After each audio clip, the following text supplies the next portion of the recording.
Hello అండి అందరికీ. ఈ వీడియో వచ్చేసి గ్రహణం తర్వాత వీడియో అండి.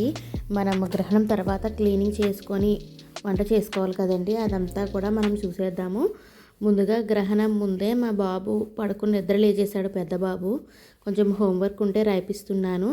మా పెద్ద బాబు హోంవర్క్ త్వరగానే చేస్తాడండి. మా చిన్న బాబు అయితే హోంవర్క్ అస్సలు చేయడు. పెద్ద బాబు వచ్చేసి ఎల్కేజీ అండి, చిన్నాడు వచ్చేసి నర్సరీ అండి. హోంవర్క్ కంప్లీట్ చేసేసుకున్నాము త్వరగా. నెక్స్ట్ వచ్చేసి గ్రహణం విడిచిపోయిందండి. నెక్స్ట్ మేమందరం కూడా బాత్ చేసేసి మొత్తం కిచెన్ క్లీన్ చేసేసుకుంటున్నాము. మనం ఇప్పుడు వంట చేసుకోవడానికి కిచెన్ క్లీన్ చేసుకోవాలి. మన పెద్దవాళ్ళు ఎలా చెప్తే అలా చేసుకోవాలి కదండి. నెక్స్ట్ ముందుగా గ్యాస్ అంతా కూడా బాగా క్లీన్ చేసేసుకుంటున్నాము. ఆల్రెడీ ఎప్పుడూ కూడా మా కిచెన్ నీట్గానే ఉంటుందండి. సో ఇప్పుడు పెద్ద పని ఏమి ఉండదు. జస్ట్ ఇలా తడిగుడ్డతో మనము పెట్టేసుకుంటే సరిపోతుంది. మొత్తం కౌంటర్ టాప్ అంతా కూడా క్లీన్ చేసేసుకుంటున్నాను. మొత్తం కూడా ఇలా వెనకాల వచ్చేసి మనం మొత్తం కూడా బాగా క్లీన్ చేసేసుకోవాలి. ఇలా మొత్తం కూడా క్లీన్ చేసేసుకున్న తర్వాత వంట స్టార్ట్ చేసుకోవాలండి. ఆల్రెడీ 7 అయిపోతుంది కాబట్టి మేము టిఫిన్ చేసేసుకుందాం అనుకుంటున్నాము. ఎందుకంటే రైస్ పెట్టి కర్రీ చేయడానికి టైం పడుతుంది కదా. సో గోధుమ ఒక ఉప్మా చేసేసుకుందామని మేము ప్లాన్ వేసుకున్నాము. సో కొంచెం పచ్చిమిర్చి ఒక 3 తీసుకుంటున్నాను. ఒక ఆనియన్స్ వచ్చేసి 2 తీసుకుంటున్నాను. కరివేపాకు, కొత్తిమీర కూడా కట్ చేసేసుకుంటున్నాను. ఈ ఉప్మా అయితే త్వరగా అయిపోతుంది కదండి. సో త్వరగానే రెడీ అయిపోతుంది కాబట్టి త్వరగా కట్ చేసేసుకుంటున్నాను. ఇలా కట్ చేసేసి పక్కన పెట్టేసుకుంటే మనకి ఉప్మా త్వరగా రెడీ అయిపోతుంది. నేను ఈసారి కుకింగ్తో పాటు ఇలా క్లీనింగ్ ఆర్గనైజేషన్ వీడియో కూడా పెడదాం అనుకుంటున్నానండి. మీకు నచ్చితే కనుక లైక్ చేయండి.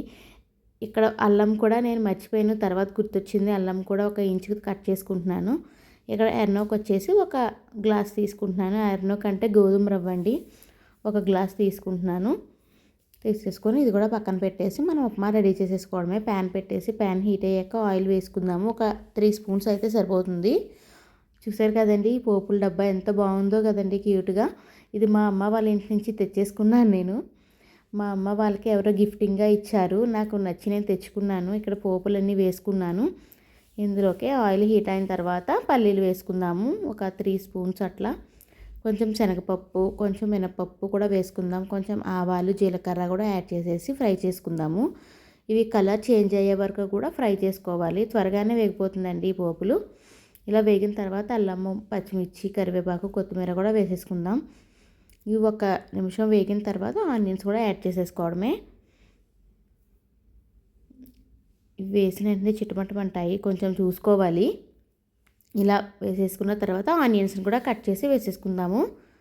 లో ఫ్లేమ్లో పెట్టేసి ఆనియన్స్ని ఫ్రై చేసుకోవాలి. మీరు కావాలనుకుంటే కనుక క్యారెట్ వేసుకోవచ్చు, బీన్స్ వేసుకోవచ్చు, బఠానీ కూడా వేసుకోవచ్చు అండి. పొటాటో కూడా వేసుకోవచ్చు, టమాటా వేసుకోవచ్చు. ఈ అన్నం ఉప్మాలో ఎలా అయినా పర్లేదు. ఇలా కొంచెం ఫ్రై చేసేసుకోవాలి. ఆనియన్స్ బాగా మగ్గిపోవాలండి. కొంచెం సాల్ట్ వేసుకుంటే కనుక మనకి ఆనియన్స్ త్వరగా మగ్గుతాయి. ఒక 1 స్పూన్ సాల్ట్ వేసుకుని బాగా కలుపుకుంటే కనుక త్వరగా వేగిపోతాయి ఆ ఉల్లిపాయ ముక్కలు. ఒకసారి మూత పెట్టి మగ్గించుకుందాము. ఇది ఉల్లిపాయలు మగ్గేలోపే కొంచెం మా హస్బెండ్కి క్యారేజ్ పెట్టాను కదండి, ఆ క్యారేజ్ని క్లీన్ చేసేసుకుంటున్నాను. మనం ఇలా వంట చేస్తూనే మనము ఏదైనా చిన్న చిన్న పనులు చేసుకుంటే కనుక మనకి కొంచెం ఖాళీ టైం దొరికినట్టు ఉంటుందండి తర్వాత పని అయిపోయిన తర్వాత. సో ఉల్లిపాయలు మగ్గేలోపే మనం చిన్న చిన్నగా ఇలా సింక్లో గిన్నెలు ఉంటే తోమేసుకోవచ్చు, లేకపోతే వేరే ఆర్గనైజింగ్ చేసుకోవచ్చు, వేరేదైనా క్లీన్ చేసుకోవచ్చు. నేను ఇలానే చేస్తానండి. ఇలా అయితేనే మనకి టైం సేవ్ అవుతుంది, తర్వాత మన టైం మనకి ఉంటుందండి. సో ఇలా ఈ క్యారేజ్ కూడా క్లీన్ చేసేస్తే మనకి ఇంకా సింక్లో గిన్నెలు అనేవి ఉండవు. సో అన్నీ కూడా ఇలా క్లీన్ చేసి పక్కన పెట్టేసుకుంటున్నాను. ఈలోపే ఉల్లిపాయలు బాగా మగ్గిపోయి ఉంటాయి, ఒకసారి చెక్ చేద్దాం. చూసారు కదా, ఉల్లిపాయలు అయితే బాగానే మగ్గిపోయాయి. ఇప్పుడు వాటర్ వేసేసుకుందాము. ఈ గోధుమలో ఉప్మా మనకి పొడి పొడిగా ఉంటేనే టేస్ట్ బాగుంటుందండి. సో కరెక్ట్ కొలతలతో వాటర్ వేసుకుంటే బాగా ఉడుకుతుంది.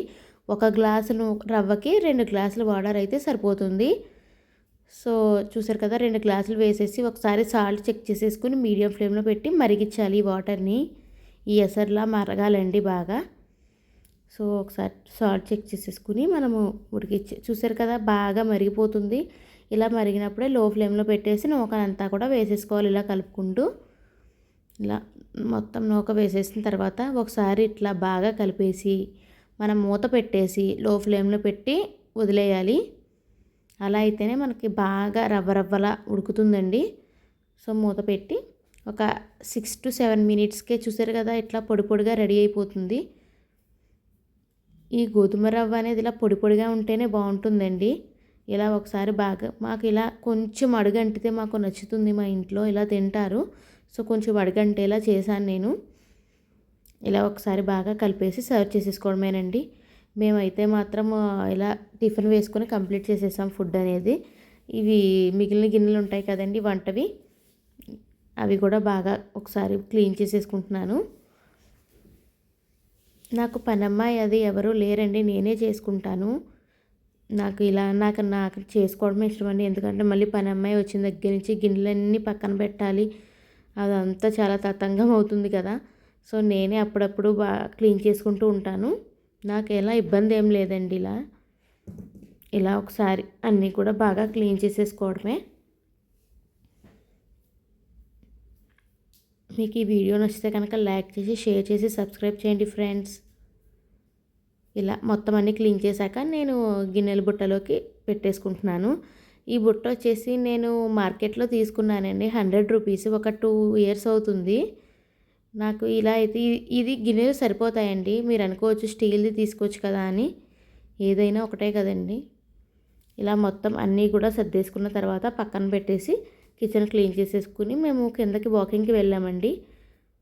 అంతే, ఈ వ్లాగ్ ఇక్కడితో